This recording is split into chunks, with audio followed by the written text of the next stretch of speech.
ओम शांति। 4 जुलाई 2026 की प्रभात मुरली।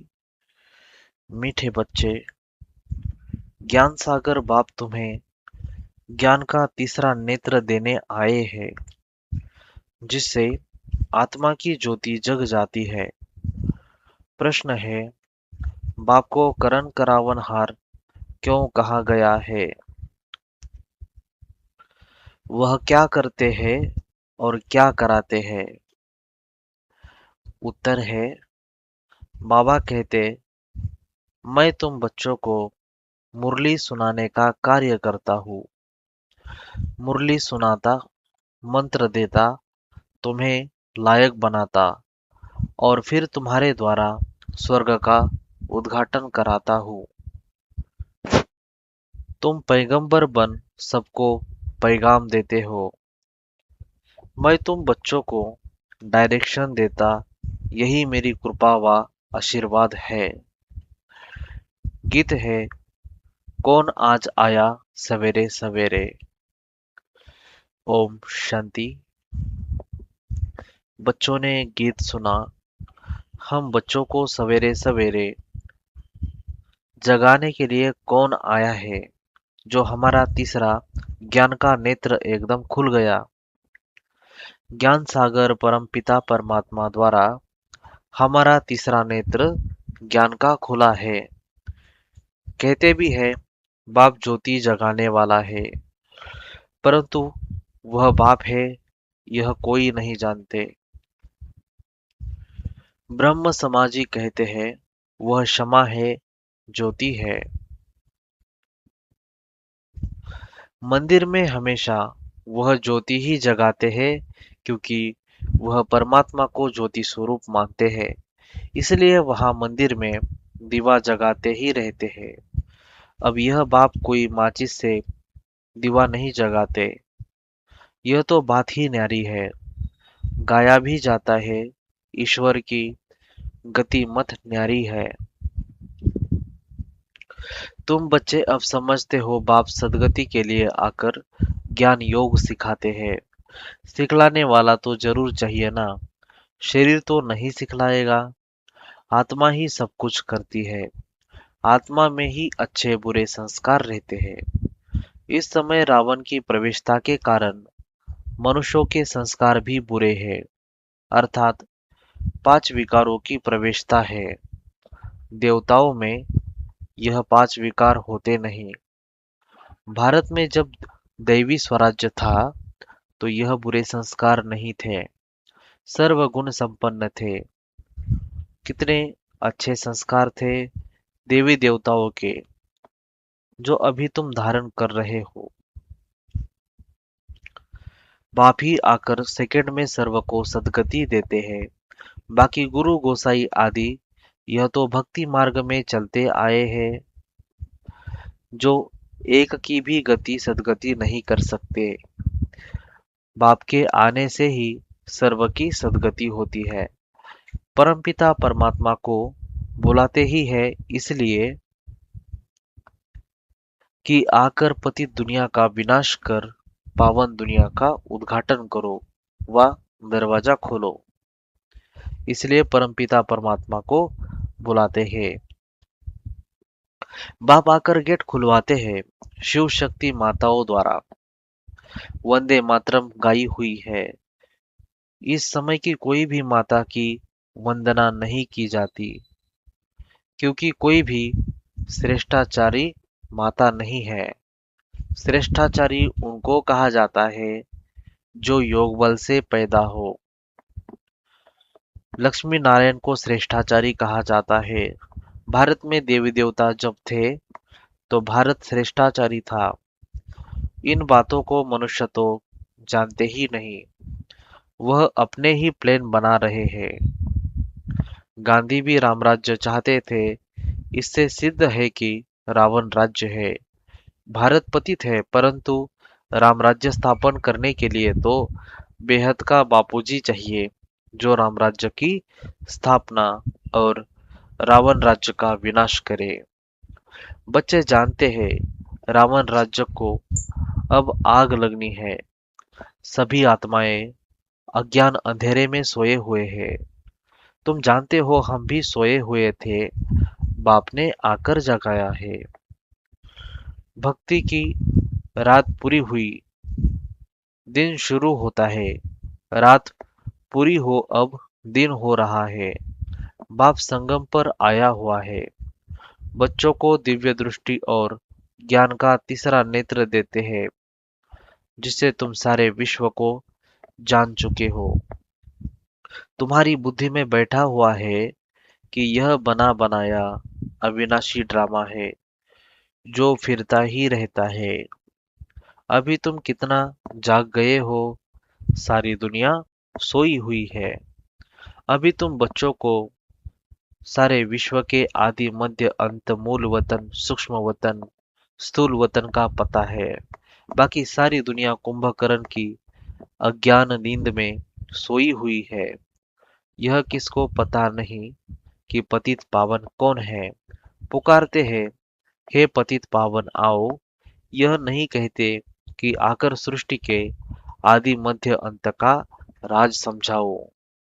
बाप कहते हैं, तुम इस सृष्टि चक्र को समझने से ही चक्रवर्ती राजा बनते हो, याद से ही पावन बनते हो। यह भी जानते हो विनाश सामने खड़ा है, लड़ाई भी होनी है। बाकी कौरवों पांडवों की लड़ाई नहीं हुई। पांडव कौन थे यह भी किसको पता नहीं। सेना आदि की बात ही नहीं। तुम्हारी तरफ है साक्षात पारलौकिक परमपिता परमात्मा। उस बाप से ही वर्षा मिलता है। तुम जान गए हो श्री कृष्ण की आत्मा 84 जन्म भोग अब फिर बाप से वर्षा ले रही है। वर्ल्ड की हिस्ट्री ज्योग्राफी रिपीट होती है। अब तुम बच्चों को विनाश के पहले सतो प्रधान जरूर बनना है। गृहस्थ व्यवहार में रहते कमल फूल समान पवित्र रहना है। गाया भी हुआ है भगवानुवाच। गृहस्थ व्यवहार में रहते यह एक जन्म पवित्र बनो। पास्ट इज पास्ट, यह तो ड्रामा में नूंद है। सृष्टि को तो सतोप्रधान बनना ही है। यह ड्रामा की भावी है, ईश्वर की भावी नहीं। ड्रामा की भावी ऐसी बनी हुई है जो सृष्टि को सतोप्रधान बनना ही है। सो बाप बैठ समझाते हैं। आधा कल्प जब पूरा होता है तब बाप आते हैं। बाप कहते हैं, जब रात पूरी हो दिन शुरू होता है, तभी मैं आता हूँ। शिवरात्रि भी कहते हैं ना, शिव के पुजारी शिवरात्रि को मानते हैं। गवर्नमेंट ने तो हॉलिडे भी बंद कर दिया है, नहीं तो कम से कम एक मास हॉलिडे चलनी चाहिए। कोई को भी पता नहीं शिव बाबा सर्व की सदगति करने वाला है। वही सर्व का दुख हरता सुख करता है। उनकी जयंती तो बड़े धूमधाम से एक मास सब धर्म वालों को मनानी चाहिए। खास भारत को बाप डायरेक्ट आकर सदगति देते हैं। जब भारत स्वर्ग था तो देवी देवताओं का राज्य था। उस समय और कोई धर्म ही नहीं थे। देवताएं विश्व के मालिक थे। कोई पार्टीशन आदि नहीं थे। इसलिए कहा जाता है अटल अखंड सुख शांति संपत्ति का दैवी राज्य फिर से हम प्राप्त कर रहे हैं। बेहद के बाप से बेहद का वर्षा 5000 वर्ष पहले भी मिला था। सूर्यवंशी चंद्रवंशी राज्य में कोई दुख का नाम नहीं था। गाया भी जाता है, राम राजा राम प्रजा राम। वह अधर्म की कोई बात नहीं। बाबा ने तुम्हें ब्रह्मा और विष्णु के बारे में भी समझाया है कि इन दोनों का आपस में क्या संबंध है। ब्रह्मा की नाभि से विष्णु निकला, यह कैसा वंडरफुल चित्र बनाया है। बाप समझाते हैं, यह लक्ष्मी नारायण ही अंत में आकर ब्रह्मा सरस्वती जगत अम्बा जगत पिता बनते हैं, जो दोनों फिर विष्णु अर्थात लक्ष्मी नारायण बनते हैं। बाप बैठ समझाते हैं, जो भी चित्र देखते हो इनमें कोई भी यथार्थ नहीं है। शिव का बड़ा चित्र बनाते हैं, वह भी अयथार्थ है। भक्ति के कारण बड़ा बनाया है, नहीं तो बिंदी की पूजा कैसे हो सकती। अच्छा, फिर ब्रह्मा विष्णु शंकर के लिए भी समझ नहीं सकते। त्रिमूर्ति ब्रह्मा कह देते हैं, ब्रह्मा द्वारा स्थापना, विष्णु द्वारा पालना, यह भी कहते हैं। परंतु ब्रह्मा तो स्थापना करते नहीं हैं। स्वर्ग की स्थापना ब्रह्मा करेंगे? नहीं, स्वर्ग की स्थापना तो परमपिता परमात्मा ही करते हैं। यह आत्मा तो पतित है, इनको व्यक्त ब्रह्मा कहा जाता है। यही आत्मा पावन बन जाएगी और चली जाएगी, फिर सतयुग में आकर नारायण बनते हैं। तो प्रजापिता ब्रह्मा जरूर यहाँ चाहिए ना। चित्र फिर वहां दे दिए हैं। जैसे यह ज्ञान के अलंकार वास्तव में तुम्हारे हैं, परंतु विष्णु को दे दिए हैं। नवधा भक्ति में भी साक्षात्कार होता है। मेरा का भी नाम गाया हुआ है ना। पुरुषों में नंबर 1 भक्त है नारद, माताओं में मीरा गाई हुई है। तुम अभी नारायण अथवा लक्ष्मी को वरने के लिए यह ज्ञान सुन रहे हो। तुम्हारा भी स्वयंवर होता है, नारद के लिए भी दिखाते हैं। सभा में आकर कहा, हम लक्ष्मी को वर सकते हैं। अभी लक्ष्मी को वरने लायक तुम बन रहे हो। बाकी वह तो सब है भक्ति मार्ग की कथाएं। बाप रियल बात पेट समझाते हैं। लक्ष्मी सतयुग में, नारद भगत द्वापर में, सतयुग में फिर नारद कहाँ से आया। राधे कृष्ण का ही स्वयंवर के बाद नाम लक्ष्मी नारायण पड़ता है। राधे कृष्ण का ही नाम स्वयंवर के बाद लक्ष्मी नारायण पड़ता है।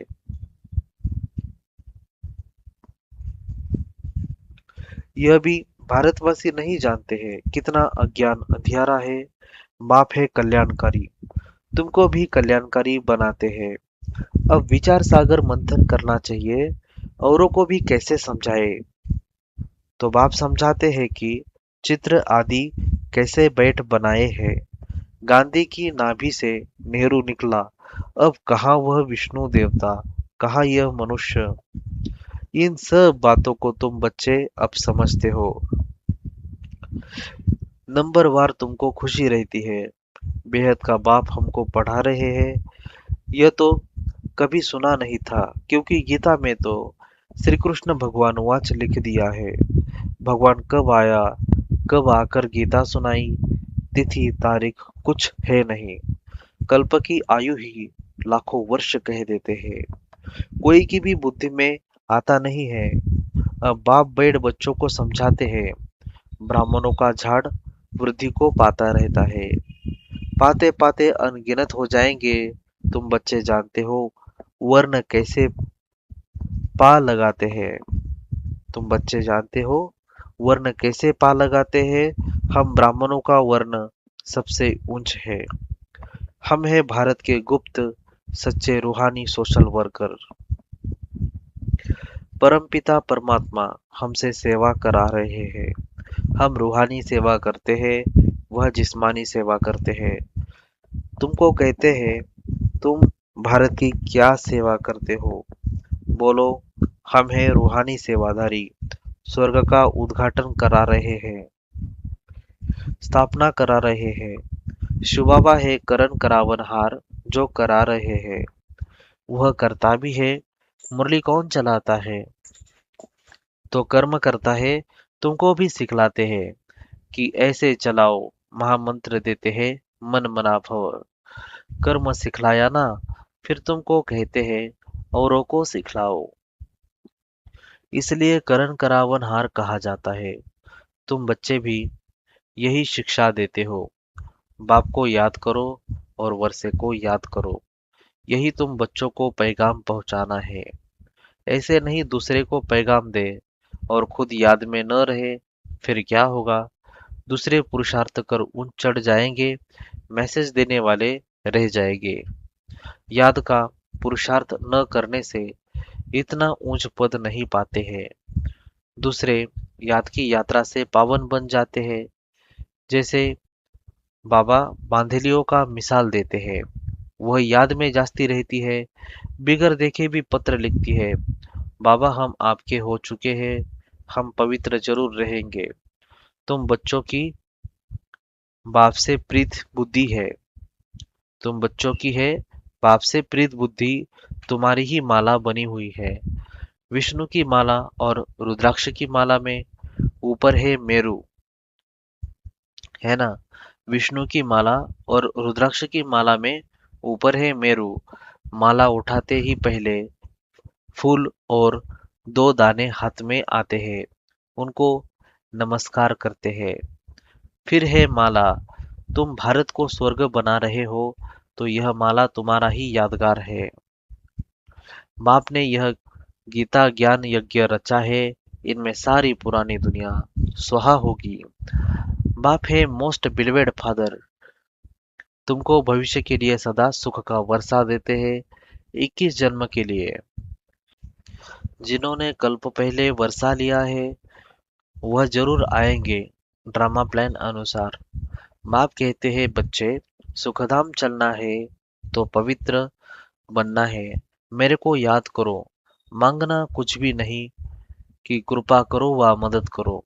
नहीं, हम तो सबको मदद करते हैं, पुरुषार्थ तो तुमको करना है, आशीर्वाद की बात नहीं। बाप कहते हैं मामेकम याद करो, याद करना तुम्हारा काम है, डायरेक्शन देना यही कृपा है।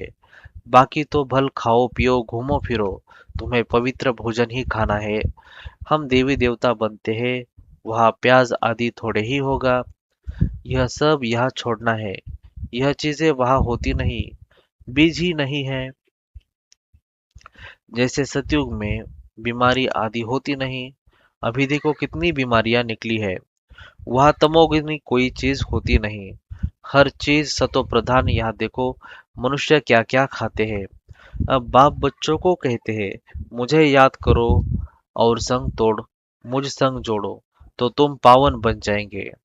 अच्छा, मीठे मीठे सिकिलधे बच्चों प्रति माता पिता बाप दादा का याद प्यार और गुड मॉर्निंग। रूहानी बाप की रूहानी बच्चों को नमस्ते। हम रूहानी बच्चों की रूहानी बाप दादा को याद प्यार, गुड मॉर्निंग और नमस्ते। वाह बाबा वाह, शुक्रिया बाबा, शुक्रिया आपका, पद्मा पदम शुक्रिया। धारणा के लिए मुख्य सार है, पास्ट इज पास्ट, जो बीता उसे भूलकर गृहस्थ व्यवहार में रहते सतो प्रधान बनने का पुरुषार्थ करना है। विनाश के पहले पावन जरूर बनना है। भारत को स्वर्ग बनाने की सच्ची सच्ची सेवा में तत्पर रहना है। खान पान बहुत शुद्ध रखना है, पवित्र भोजन ही खाना है। वरदान है, स्थूल कार्य करते भी मनसा द्वारा विश्व परिवर्तन की सेवा करने वाली जिम्मेवार आत्मा भव। स्थूल कार्य करते भी मनसा द्वारा विश्व परिवर्तन की सेवा करने वाली जिम्मेवार आत्मा भव। कोई भी स्थूल कार्य करते सदा यह स्मृति रहे कि मैं विश्व की स्टेज पर विश्व कल्याण की सेवा अर्थ निमित्त हूँ। मुझे अपनी श्रेष्ठ मनसा द्वारा विश्व परिवर्तन के कार्य की बहुत बड़ी जिम्मेवारी मिली हुई है। इस स्मृति से अलबेलेपन समाप्त हो जाएगा और समय भी व्यर्थ जाने से बच जाएगा। एक एक सेकंड अमूल्य समझते हुए विश्व कल्याण के व जड़ चैतन्य को परिवर्तन करने के कार्य में सफल करते रहेंगे। स्लोगन है, अभी योद्धा बनने के बजाय निरंतर योगी बनो। ये अव्यक्त इशारे है। ज्वाला स्वरूप स्थिति में रहकर शक्तिशाली याद का अनुभव करो। जैसे दुखी आत्माओं के मन में यह आवाज शुरू हुआ है कि अब विनाश हो, जैसे दुखी आत्मा के मन में यह आवाज शुरू हुआ है कि अब विनाश हो, वैसे ही आप विश्व कल्याणकारी आत्माओं के मन में यह संकल्प उत्पन्न हो कि अब जल्दी ही सर्व का कल्याण हो, तभी समाप्ति होगी। विनाशकारियों को कल्याणकारी आत्माओं के संकल्प का इशारा चाहिए। इसलिए अपने एवर रेडी बनने के पावरफुल संकल्प से ज्वाला रूप योग द्वारा विनाश ज्वाला को तेज करो। अच्छा, ओम शांति।